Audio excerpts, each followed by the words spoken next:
Happy Thursday morning, everybody. Glad to have you on here. We're going to be in Psalm 37 or 27, Psalm 27. Please, if you have a Bible or Bible app, go ahead and get those out and turn over there with us. This is a Psalm of David. It's really a powerful expression of like unwavering faith and confidence in God.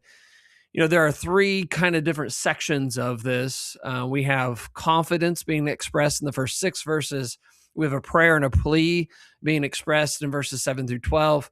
And then in verses 13 and 14, we have exhortation, and we'll look at that when we get there. We're going to really divide this psalm into 4 different sections, which is like the themes of this psalm. Number 1, fearlessness in God in verses 1 through 3. Verses 4 through 6, we're going to see this longing for God and his presence. In verses 7 through 13, we're going to see a prayer for protection and for guidance.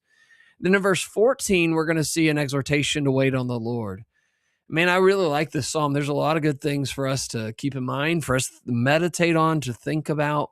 So let's go ahead and dig in. We don't really know the timing of this in David's life. We're not given any indication, but let's dig in and find out what we can learn from it. So let's go ahead and pick up verses 1 through 3. Psalm 27, we'll read this section by section. In verse 1, he says, "The Lord is my light and my salvation. Whom shall I fear? The Lord is the strength of my life. Of whom shall I be afraid? When the wicked came against me to eat up my flesh, my enemies and foes, they stumble and fall. Though an army may encamp against me, my heart shall not fear. Though war may rise up against me, in this I will be confident."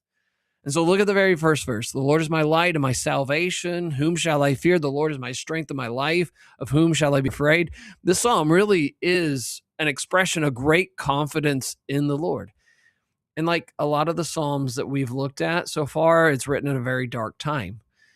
But David says, "The Lord is my light." David was in darkness, but the Lord is his light. God brought light to the circumstances that he's trying to navigate, that without God, this would seem like a very perilous time. And yet David wasn't afraid of the dark because his life was filled with the Lord. It was also filled with light. And he looked at the circumstances differently as he's thinking about God. He also says, he declared that the Lord is my salvation. This idea of God being his deliverance, his rescue. Think about the circumstances. We read it in verses 2 and 3. Like his enemies are encircled around him. They are seeking to devour his flesh. They make war with him. And yet, look what David says. They will stumble and fall, but not David. He says, "My heart will not fear. I will be confident here." So why was that? Well, because the Lord was his deliverance. You know, why does he have such confidence here? Because of God's track record, because of the things that the Lord has done for him in his life in dark times, like with the lion and the bear when he was protecting the sheep in the wilderness, or you think about with giant Goliath, when he protected God's nation and his army, with King Saul as he's chasing him around the wilderness, trying to kill him, or the Philistines, the Moabites, the Ammonites, and others on the battlefield, with Absalom's rebellion, trying to dethrone David and take over. You know, all of those were very dark times, and now David's in this dark place, and yet David's confidently saying, "The Lord is my light. He's my salvation, my deliverance. He will trust in him." Also notice he calls God the Lord, or he calls the Lord the strength of his life. You think about David here. David was a soldier, a very talented man of war. David was a skillful warrior. He'd slain Saul slain thousands, David his 10,000s. He was a man with a very impressive physical strength, elite fighter, strong and powerful, good physical physique. Yet David is not leaning on his own strength. David is looking to the Lord. David knew that without the Lord, he was nothing. He understood something that Paul would later write in Ephesians chapter 6, that we need to be strong in the Lord and the power of his might, put on the whole armor of God, because the enemy's too strong for us. If we're just trying to fight him on our own strength, we need the Lord's strength. And so unfortunately, we're very self-dependent. We're very self-reliant. We often turn to other things to look for strength. We trust in our own wisdom to navigate life. We trust in, our own experiences, our bank accounts, our resources, our strongholds. But David looks to the Lord for strength. And because of that, David, in the face of great adversity, confidently says, "Whom shall I fear?" And he says it in multiple different ways, multiple different times. Whom shall I fear? Of whom shall I be afraid? My heart shall not fear. He's using this idea of reiteration to have a point of emphasis here because God is his light.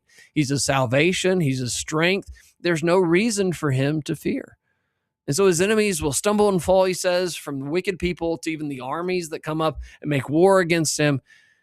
But David had seen this before, and God had delivered him, and God proved himself, and now David knows that God's going to deliver him. And because God was battle tested, David could say, in this I will be confident. And yet another dark time comes around, and we think, we need to work on this because another time comes around, like God will take us out of a dark time in our life and something else will come around and we think, yeah, God help me with that. But I don't know if he can help me with this. This is different. This is bigger. What is that about us? That we can't look at what God's helped us through in our lives and think, yeah, God is going to be able to help me to get through this. We got to let David challenge us here. Look at the next section in verses 4-6. Let's read that section. He says, one thing I have desired of the Lord that I will seek, that I may dwell in the house of the Lord all the days of my life, to behold the beauty of the Lord and to inquire in his temple. For in the time of trouble, he shall hide me in his pavilion, and in the secret place of his tabernacle, he shall hide me. He shall set me high upon a rock. And we'll stop there. But just look at the transition. We go from this rock solid confidence in God, almost a celebration of God's deliverance, him being his light, his deliverance, his strength, to verses 4-6, where we see this contemplation on and this desire for God's presence. Remembering what God had done in his life and the deliverances that he'd given him and the confidence that he has in the Lord in this dark time made David think about the Lord. How wonderful it is to be in his presence, to seek him. God's victory on the battlefield made him think about his presence in the tabernacle. And so David's thinking about how much he loved the Lord, how much he longed to be with the Lord, how much he desired to seek the Lord. And what was the one thing that David desired? To seek him, to dwell in his house, to pray to him. David wished he could live there day in and day out, that he could just, surround himself with the glory of God, to behold the beauty of God every day, day in and day out. Do you ever wish that? Well, we should. And think about what must have been like in David's day. Like the temple was glorious, but the tabernacle, the temple had not been built yet. The tabernacle had been built, and the temple was just a tent. It was a fancy tent, but it was a tent. But David's saying, man, I wish I could go and, I could put my cot down in the holiest of holies. I wish I could eat, at the table, the showbread. I wish I could go pray at night with the light of the lampstands. I wish I could sit on the mercy seat and make it my throne. I wish I could live continually offering my body on the altar, offering myself as a living sacrifice, as Paul talks about in the New Testament. But obviously, David couldn't do all of that. But the point was that David loved the Lord and loved the house of the Lord, and he wanted to just be there.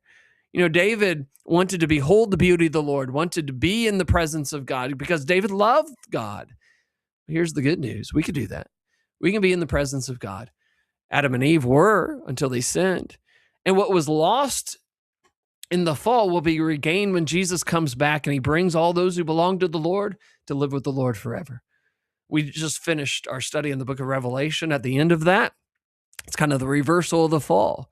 We just see Christians who are reigning with God in his presence. I can hardly wait in my life. Man, I look forward to that. Look at verses 5-6 here. We have the reasons David longed for the temple or for the tabernacle, God's protection. When troubles comes, God would hide him in his pavilion. Not that God would take away the troubles from David's life. Look at his life. They're filled with them. But it's this idea that there was refuge, there was security and safety and protection, a place to hide in the midst of the troubles.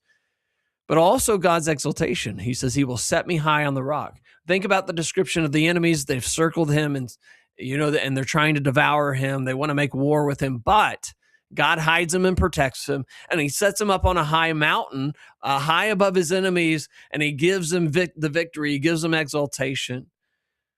Another thing that we see is this praise. What would David do because of the victory? Well, he'd offer sacrifice of joy. He'd sing, yes, sing the praises of the Lord. It's worship, it's praise, it's thankfulness. It's a celebration of joy. Look at the next section, verses 7 through, we'll read down to verse 13. I had this divided in two, but we'll read down to verse 13. He says, "Hear, O Lord, when I cry with my voice. Have mercy upon me and answer me. When you said, 'Seek my face,' my heart said, 'Your face, Lord, I will seek.' Do not hide your face from me. Do not turn your servant away in anger. You have been my help. Do not let me, do not let me do not leave me nor forsake me, O God of my salvation." Sorry about that. "When my father and my mother forsake me, then the Lord will take care of me. Teach me your way, O Lord. Lead me in the smooth path because of my enemy. Do not deliver me to the will of my adversaries, for false witnesses have arisen against me, and such as breathe out violence. Now I would have lost heart unless I had delivered unless I had believed that I would see the goodness of the Lord in the land of the living." We have another transition. We've transitioned from David's contemplation about the Lord to David's plea, his prayer to the Lord. And David he starts by praying about some things he's struggling with. In verse 7, he says, "Hear, O Lord, when I cry with my voice, have mercy upon me and answer me." There were times when David felt like God was not answering him. Have you ever felt that way? Like you prayed and you prayed and you prayed, and you just feel like God's not listening. They go unanswered. In verses 8 and 9, he says, "When you said, 'Seek my face,' my heart said, 'Your face, O Lord, I will seek. Do not hide your face from me.'" David felt like God was hiding from him. Do you ever feel like that? Like you're seeking him in your life, but yeah, it just seems like God's on an extended vacation or something. And so in verse 9, think about this. What are we tempted to do when we feel like God's not listening and God's hiding himself? Well, we're tempted to get angry and leave God and start blaming God, stop seeking him. We get angry and we think, well, God, if he's not going to listen to me, if he's not going to help me out here, then I'm done seeking him. Don't do that. We can't let David challenge you here, because what does David do? David seeks him even more fervently. Look at his plea. He says, "You have been my help. Do not leave me nor forsake me, O God of my salvation." And even when others forsook him, God does not, and he takes care of him. Look at verses 11 and 12. What does David ask for now? Guidance and direction. Teach me your ways. David didn't want to do things his ways. He wanted to do things the Lord's ways. He knew that his ways was faulty and God's ways was what was right. And, his ways was insufficient. God's way was the way to do things. And he says, lead me in a smooth path. Not that he's asking him to take away the struggle, but he's talking about a place that he can stand strong. His enemies coming up against him. They're breathing out violence against him. They're trying to derail him. And David is looking for security and safety, not to take away the storm, but in the midst of the storm. And look at verse 13. 13 is a really powerful verse. Look what David says. He said, "I would have lost heart unless I believed that I could see the goodness of the Lord in the land of the living." David says if it wasn't for the Lord, he would have given up. He would have lost heart. He'd become discouraged and lost his courage, lost his confidence. But the one thing that kept him stable was hope, knowing that one day he would see the Lord. Not in this land, this is the land of the dying, but in the land of the living, the one that is to come, the next one. God is not the God of the dead, he's the God of the living. David knew that there was something after this life. David was looking forward to that. David had his heart set on heaven. Man, hope is so vital for us, especially when we're going through this life, especially during dark times. It's like an anchor to the soul. And when a ship in the storm has no anchor, what does it do? It drifts away, but not David and not us. We got to have hope. Hope is so vital. Now, look at the last verse of this psalm. Man, it's really powerful one. He says, "Wait on the Lord, be of good courage. He shall strengthen your heart. Wait, I say, on the Lord." He encourages us to do two things. This is an encouragement to David and us. Number one, wait on the Lord. And he says it twice, and he says it emphatically even more the second time. This is not the idea of being passive and just kind of waiting around for him. This is the idea of serving him and seeking him, kind of like a waiter does for those whom he's waiting on. We are supposed to serve God, to seek him in our lives. And secondly, he says, be of good courage. Take courage in him, find courage. And here's the promise that he shall strengthen your heart. God gives us strength, but it requires us to seek him and to serve him. And if we're weak, it's because we're not seeking the Lord like we should. We're not waiting on him. In Isaiah chapter 40 and verse 29, listen carefully. He says, he gives power to the weak, and to those who have no might increases strength. Even the youth shall faint and be weary, and the young man shall utterly fall. But those who wait on the Lord shall renew their strength. They shall mount up with wings like eagles, and they shall run and not be weary, and they shall walk and not faint. We need to seek God.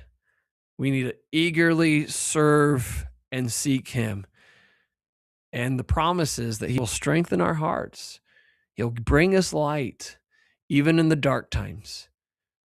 What a powerful psalm. There's a lot in this for us to just kind of take and think about and kind of meditate on as we go throughout the rest of our day. I want to encourage you to do that. Don't just put this down, but please pick it up. Think about Psalm 27 today, maybe the rest of the weekend. Really think about where David found his courage and David found his confidence.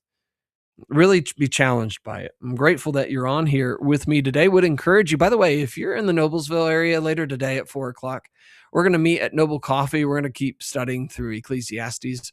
We'll probably start somewhere in the middle of chapter 2, but we'll get to chapter 3 and we'll keep pressing through that book. There's a lot of really good stuff in Ecclesiastes as well. Solomon was a very wise person. Just like David, man, had a heart. He had a heart after God's own heart. We want to be people of God after God's own heart, don't we? And really, the Psalms is a great place for us to be challenged, to us to have a deeper, more, confident and courageous faith in God. Glad that you were on here with me today. Encourage you, please keep on studying Psalm 27. Meditate on it. Give it some thoughts as you go throughout your day. But I hope everybody has a great rest of their Thursday. God bless everybody.